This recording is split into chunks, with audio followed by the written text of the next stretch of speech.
नमस्कार। आज हम एक ऐसी घड़ी की बात कर रहे हैं।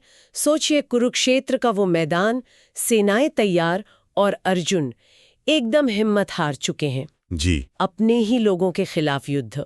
उनका मन बिल्कुल तैयार नहीं था। रथ पर बैठे शस्त्र त्याग दिए। हाँ, और ठीक उसी वक्त कृष्ण ने उन्हें जो समझाया, वो बातें आज भी, सदियों बाद भी हमें रास्ता दिखाती हैं। बिल्कुल। और हमारे पास ये जो सामग्री है, गीता के अनमोल 10 संदेश, हम इसी के आधार पर गीता के कुछ खास बहुत महत्वपूर्ण संदेशों पर आज बात करेंगे। हाँ, देखेंगे कि आज की जो भाग दौड़ है, जो मुश्किलें हैं, उनमें ये बातें कैसे काम आ सकती हैं। तो शुरुआत कहाँ से हुई? अर्जुन तो शोक में थे, अपनों को खोने के डर से कांप रहे थे। कृष्ण ने वहीं से शुरू किया। उन्होंने आत्मा की बात की, समझाया कि आत्मा तो अमर है। हाँ, कहा कि जैसे हम कपड़े बदलते हैं ना, पुराने उतार कर नए पहन लेते हैं, वैसे ही आत्मा ये शरीर बदलती है। अच्छा। देहेनोस्मिन् यथा देहे कौमारम यौवनम जरा तथा देहांतर प्राप्तिर धीरस्तत्र न मुह्यति। मतलब बचपन, जवानी, बुढ़ापा, जैसे शरीर बदलता है वैसे ही मरने पर आत्मा नया शरीर ले लेती है। जो ज्ञानी है वो इस पर शोक नहीं करता। तो आत्मा नहीं मरती, ये समझ आ गया। पर अर्जुन की जो असल मुश्किल थी, वो युद्ध करने या न करने की थी। कर्म की। हाँ, कर्म की। हाँ।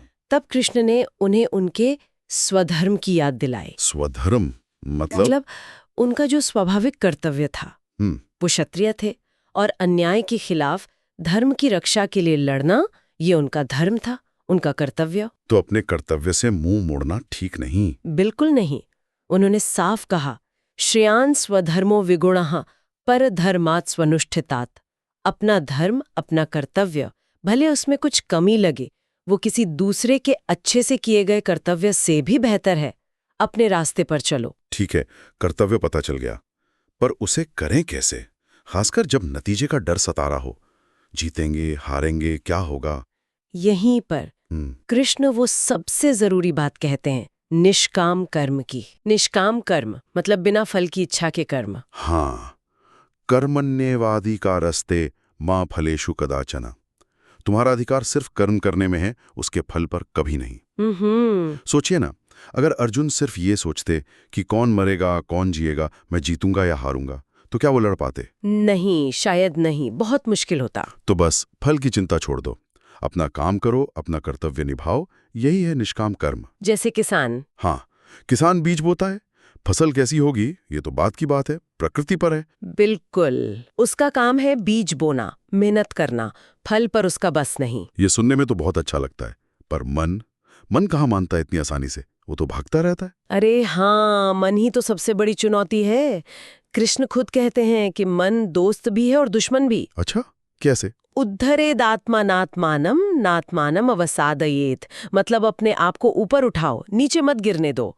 मन अगर वश में है तो वो तुम्हारा सबसे अच्छा दोस्त है, और अगर वश में नहीं तो सबसे बड़ा दुश्मन। हाँ। वो बंदर वाली कहानी सुनी है, जो बार बार मना करने पर भी दूध पीने चला जाता था। मन भी वैसा ही है। हाँ, बिल्कुल चंचल है, इसे साधना पड़ता है। तो इसे साधने का तरीका क्या बताया कृष्ण ने? योग। पर यहाँ योग का मतलब सिर्फ कसरत या आसन नहीं है। तो फिर? कृष्ण कहते हैं, योगस्थ कुरु कर्माणि संगम त्यक्त्वा धनंजय सिद्ध सिद्ध्यो समो भूत्वा समत्वम योगः उच्यते। इसका मतलब क्या हुआ? मतलब योग में स्थित होकर कर्म करो। कैसे? आसक्ति छोड़कर, सफलता असफलता में एक जैसा भाव रखकर। ये जो समता का भाव है ना, कि सुख आए या दुख, फायदा हो या नुकसान, मन शांत रहे, यही समत्व योग है। अच्छा, जैसे कोई व्यापारी जो नफे में बहुत ज्यादा खुश ना हो और नुकसान में एकदम टूट ना जाए, बस अपना काम करता रहे। सही, बिल्कुल यही भाव, समभाव। तो हमने कर्मयोग की बात की, ज्ञान की बात की, क्या कोई और रास्ता भी है ईश्वर तक पहुंचने का? शायद थोड़ा आसान। हाँ बिल्कुल, भक्ति का मार्ग। कृष्ण कहते हैं कि मुझे असल में तत्व से सिर्फ और सिर्फ अनन्य भक्ति से ही जाना जा सकता है। केवल भक्ति से? जी। भक्त्या मामखी जानाति यावान यश्चास्मि तत्वता। जैसे वो शबरी थी ना, अपनी सीधी सादी भक्ति से ही उन्होंने राम को पा लिया। हाँ, बेर खिलाए थे। और ये भक्ति हम अपनी रोज की जिंदगी में कैसे ला सकते हैं? अपने हर काम को भगवान को सौंप कर। जो भी करो, जो खाओ, जो दान दो, जो तप करो, सब ईश्वर को अर्पण कर दो। सब कुछ? हाँ, यत करोषि यदश्नासी यत जुहोषि ददासी यत तपस्यसी कौन्तेय तत्कुरुष्व मदर्पणम। एक गरीब ब्राह्मण थे, उनके पास कुछ नहीं था भगवान को चढ़ाने को। उन्होंने बस एक तुलसी का पत्ता पूरी श्रद्धा से चढ़ाया। और भगवान ने मान लिया? हाँ, क्योंकि भाव सच्चा था। और ये भाव तब और गहरा होता है जब हम ये समझते हैं कि भगवान कहीं दूर आसमान में या मंदिर में ही नहीं है, बल्कि वो तो हर जीव के दिल में बैठे हैं। ईश्वरः सर्वभूतानां हृदेशे अर्जुन तिष्ठति। हर प्राणी के हृदय में। अच्छा, वो कहानी याद आती है जिसमें एक संत रोटी लेकर भागते कुत्ते के पीछे घी की कटोरी लेके दौड़े थे। हाँ, कि सूखी रोटी कैसे खाएगा। हाँ। क्योंकि उन्हें उस कुत्ते में भी ईश्वर देखा। ये सब समझने के बाद कृष्ण ने अर्जुन को आखिर में क्या कहा? कोई आखिरी संदेश? सबसे बड़ा आश्वासन दिया। कहा, सारे धर्मों को मतलब सारे कर्तव्य आश्रय छोड़कर बस मेरी शरण में आ जाओ। सर्वधर्मान परित्यज्य मामेकम शरणम व्रज। और फिर? अहम त्वं सर्व पापेभ्यो मोक्षयिष्यामि मा शुचा।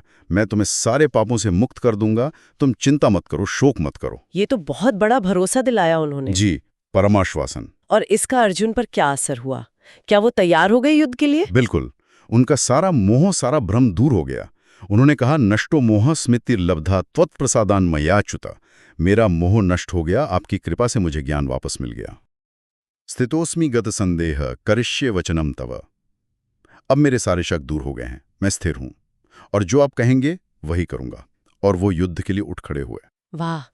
तो अगर हम पूरी बात को समेटें तो सार ये है कि आत्मा अमर है, शोक मत करो, अपना कर्तव्य पहचानो, फल की इच्छा छोड़कर उसे निभाओ। हाँ, और मन को साधो, सफलता असफलता में समान रहो। और सबसे ऊपर सब कुछ ईश्वर को सौंप दो, उनकी शरण लो। बिल्कुल। अर्जुन की तरह शायद हम सब के जीवन में भी ऐसे पल आते हैं, ऐसा कुरुक्षेत्र बनता है जब मोह हमें घेर लेता है, समझ नहीं आता क्या करें। जी, और गीता के ये संदेश तब उस मोह को काटने में, हमें सही रास्ते पर चलने की हिम्मत और स्पष्टता देने में मदद कर सकते हैं। तो चलिए आज की चर्चा को यहीं विराम देते हैं, लेकिन श्रोताओं के लिए एक सवाल छोड़ जाते हैं। आज की इस तेज रफ्तार जिंदगी में इतनी सारी उलझनों के बीच गीता का कौन सा एक संदेश है जो आपको लगता है कि सबसे ज्यादा शांति और दिशा दे सकता है? जय श्री कृष्ण।